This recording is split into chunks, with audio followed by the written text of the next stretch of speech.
Zselízen vagyunk, az Isztergránum régió legészakibb települése, több szempontból is különleges hely. A hátam mögött lévő kastély századokon át volt az Esterházy család nyári rezidenciája. Franz Schubert közel 30 művét komponálta itt. És kevesen tudják, de a Sacher-torta története is valahol itt kezdődött Zselízen. Tartsatok velem!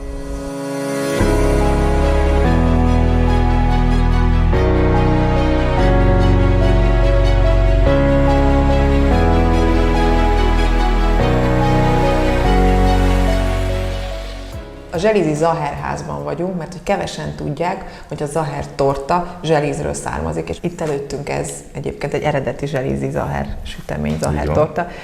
Hogy kapcsolódik össze a család története Zselízzel? Hát ez a történet, a Sacherék története egészen az 1840-es évekig nyúlik vissza, amikor is az Esterházyak meghívására az akkor már viszonylag befutott Franz Sacher, aki szakácsmesterséggel nem csak sütemények készítésével, hanem vacsorák és ebédek készítésével is foglalkozott, az Esterháziaknak a meghívására megérkezett Zselízre.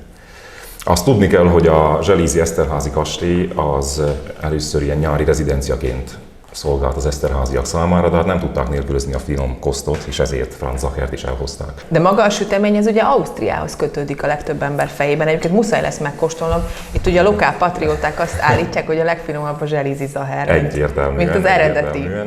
Tényleg nagyon sok helyen kipróbáltuk, sőt még az eredeti a hotel tulajdonosainak meghívására is a delegációnk ott volt Bécsben. Elvileg két eredeti, van az originál Sacher-torta, ezt csinálja a Hotel Sacher, és van a Demel által forgalmazott Sacher-torta a szomszédjukban. Ez pedig a zselízi Sacher-torta, ami szerintünk a legfinomabb egyértelműen. De ennek nincs külön védjegye.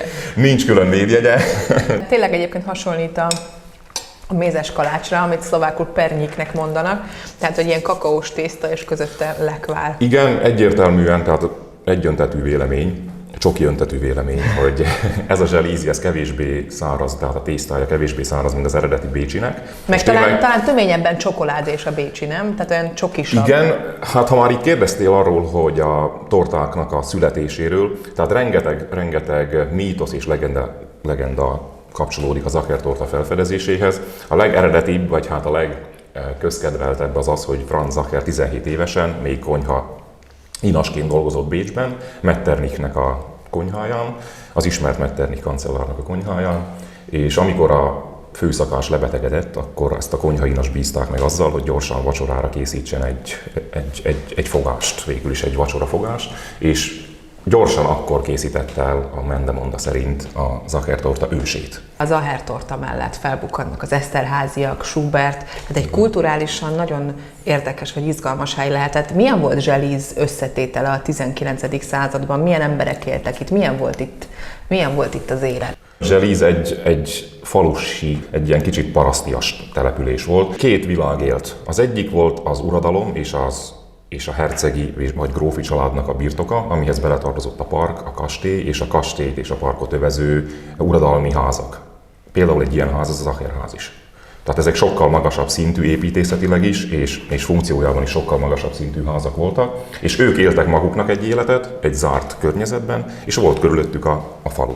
De egy párhuzamos társadalmak voltak tulajdonképpen. És az Esterháziak Zselíz, tehát az 1800-as években, vagy 1700-as években is nyári rezidenciaként használták. Tehát nagyon sokáig, nagyon hosszú időn keresztül ők nem itt laktak, hanem amikor megunták Bécset és Pozsonyt, akkor eljöttek ide vadászgatni, meg eljöttek ide ilyen kellemes időt, a nyári hónapokat itt eltölteni ebben a gyönyörű parkban. 1944-ig tartózkodtak itt az Esterháziaknak a leszármazottai, és még találunk olyakat, akik még ma is élnek, és még az ő anyukájuk vagy az ő szüleik náluk szolgáltak, és ők még el tudják mesélni azt az életet, ami akkor volt. Ami számunkra most ez már egy ilyen szinte hihetetlen volt, az a tiszteletet parancsoló, tehát egy ilyen főúri élet. Így van. Ők tényleg az osztrák főnemességnek az abszolút csúcsköreibe tartoznak, és tartoztak és tartoznak ma is.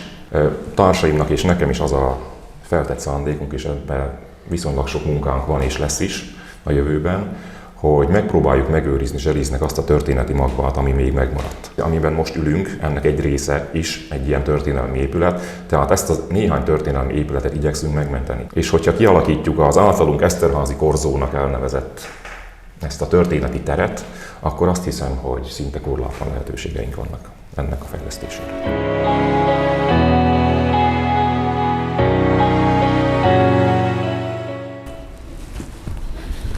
Nagyon szép ez az udvar, még így felújítás előtti állapotban is.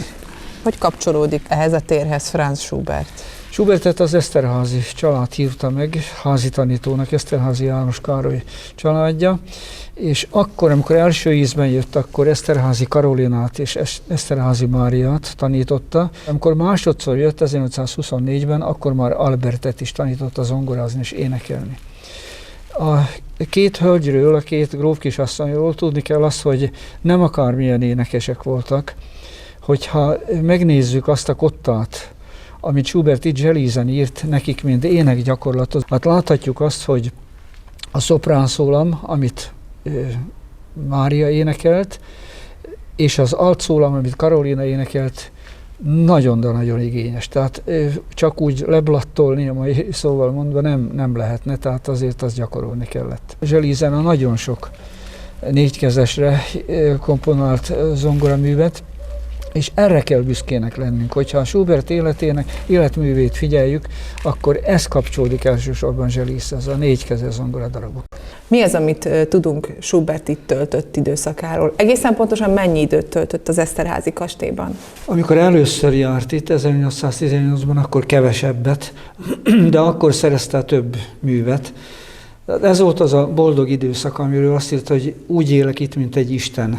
Azt csinálok, amit szeretek, tehát komponálok és zenét tanítok. Tehát megvolt a komfortja is, megvolt a szabadsága is, és megvolt az alkotói ihlete is ebben a gyönyörű parkban. Igen, így van. Akkor körülbelül 20 művet írt Zselízen, és legközelebb, ugye tudjuk azt, hogy közben ő otthon beteg volt, 6 év telt el, 1824-ig, és a betegsége után került ide, másodszor Zselízre, akkor 2 hónappal többet töltött itt, mint az első alkalommal, de csak körülbelül 10 igazi művet tudunk, amit tényleg itt írt. Egyébként az összes mű, ha összeszámoljuk, amelyeknek valamilyen közük van az Eszterházy családhoz, az körülbelül 50. Milyen volt a kapcsolata ehhez a helyhez?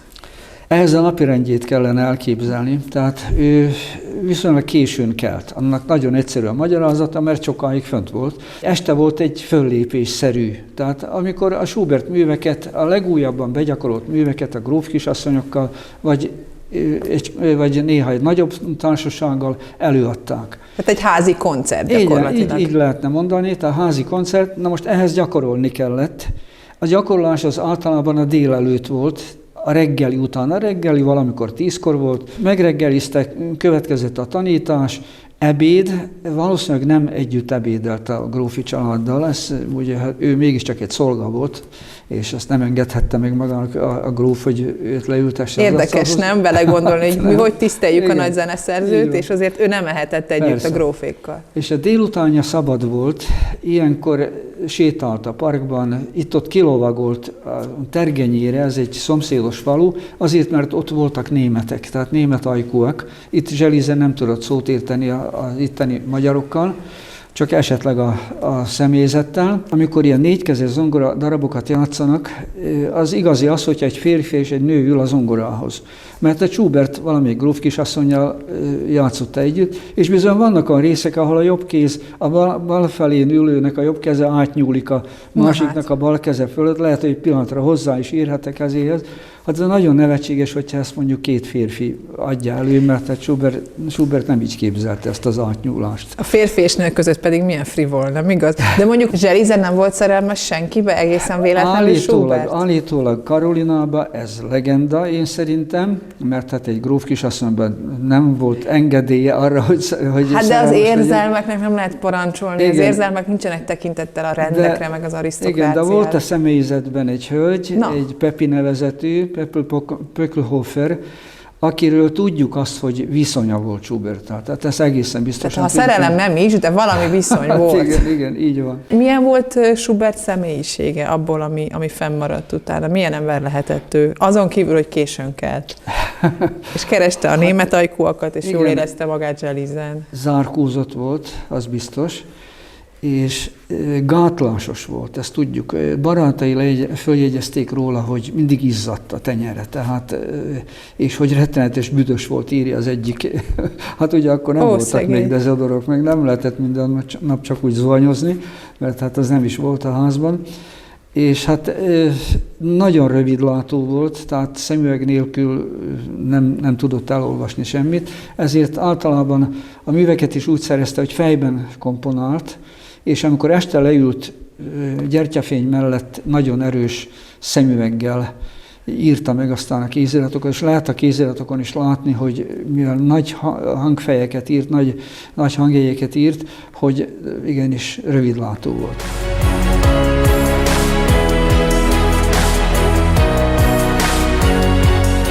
Kisgyarmaton vagyunk, ez a falu a 6 kurtaszoknyás település egyike, többek között az egyik különleges ismertetőjegye, védjegye, a nagyon szép és nagyon ritkaságszámba menő népviselete. Júlia, hogy alakult a története ennek a népviseletnek? Eredetileg rövid szoknya volt a neve. De mindenki kurtaszoknyaként utal Igen, rá. mert 1950-ben itt alakult egy csemádok szervezeten belül, előadták a kisgyarmati kurtaszoknyás lakodalmast, és akkor adták neki ezt a megnevezést, hogy kurtaszoknyás lakodalom. Pedig ez nem kurtaszoknya, ez rövid szoknya. Akkor rövid szoknya, de ugye én amennyit utána olvastam, 2 ilyen eredet történetet is találunk. Egyrészt, hogy a magyar, mint lovas nemzet, a lóra termett lányok, asszonyok a rövid szoknyában ügyesebben tudták megülni a lovat. A másik pedig egy török korabeli legenda, hogy a török valamilyen főúr kérte azt, hogy a lányoknak legyen rövidebb a szoknyája? Igen. Egy logikus elgondolás ez, mert ugye ő azt követelte, hogy szerette volna a menyecskéknek, a lányoknak a lábát látni, és mivel ugye addig ők fél lábszárig érő szoknyát hordtak, és ugye ez galibázott, és akkor rövidítette meg, hogy igen, tessék levágni a szoknyából,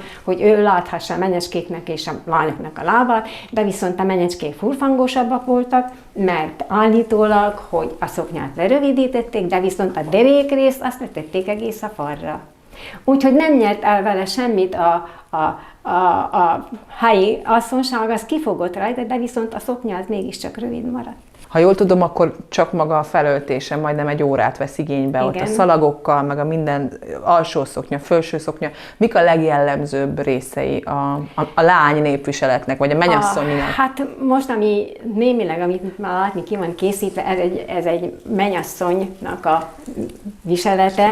Így kell tenni föl, ide a tetejére? Hogy néz? Igen, egész le. Le, így? Valamikor a mennyasszonyoknak fátyol helyett, mert nem volt fátyol, csak 1940-es évektől viseltek a mennyasszonyok fátylát. Ilyen kicsi kis koszorú volt. Hátul? Igen, hátul. Ilyen kis színes pántlikákkal esetleg meg is megmutatom. mutatom. Jó, rendben, ez ide így a koszorú mögött volt, Aha. így, és ez helyettesítette a fátylat. Aha. Így. Ez a piros csergős csizma. Milyen csizma? Piros csergős csizma. Ja, mert hogy így... Igen, amint lép, az megcsörren a lába. Minden egyes lépésnél csak a nagy lányok hordták, és az új menyecskék. Az új menyecskék, amikor megszülték az első gyermekét, akkor váltott feketére, és a piros csizma akkor már félre volt éves. Ennek az az egyedisége, hogy ezek forgatható csizma volt. Ami azt jelenti, hogy nem volt lábra szabva, nem volt jobb láb, és nem volt bal láb. És ez azért volt, mert ugye, hogy ezek a csizmák valamikor ezek testvérről testvérre, rokonról rokonra. Tehát minden családban egy volt, mondjuk? Igen, és akkor ugye hát ez kopott. És azért volt ez forgatható, hogy amelyiket például első vasárnap jobb lábára hordta, a másik vasárnap bal lábára, ugyanis, hogy a sarok és a talp egyenletesen kopjon. És ennek a 6 településnek miért alakult úgy, hogy ennyire fontos volt a népviselet? Hát nem tudják, hogy hogyan keveredett ki ez a népviselet, ez a 6 község, hogy és mint alakították ki ezt a népviseletet. Erre ők se tudnak magyarázatot, sajnos mi se tudunk magyarázatot adni erre, hogy miért ez az egyedi 6 község, aminek ilyen egyedi népviselete. Sőt, nem csak hogy a viselet, és a szoknyáknak a ráncolása is. Az is egy egyedi dolog, mert itt minden egyes szoknya kétszer van ráncolva. Mi volt akkor, amikor egy hölgy abba a korba ért, hogy már nem igazán volt ildomos neki rövid szoknyát hordani? Akkor is ezt voltál. Tényleg? Igen.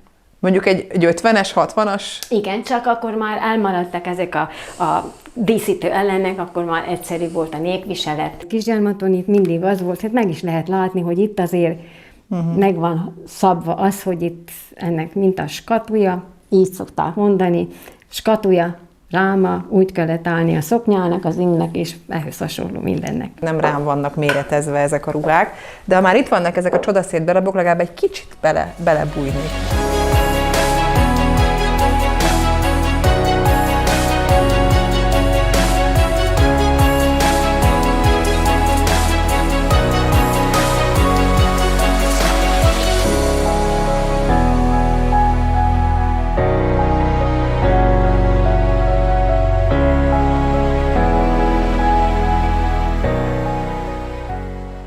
Így ment az új menyecske a templomba Kisgyarmaton annak idején. Szerintem nagyon menő és különleges viselet, hogyha valaki kedvet kap hozzá, lehet Juliánál jelentkezni. Igen. Kicsit trehány, de megvan.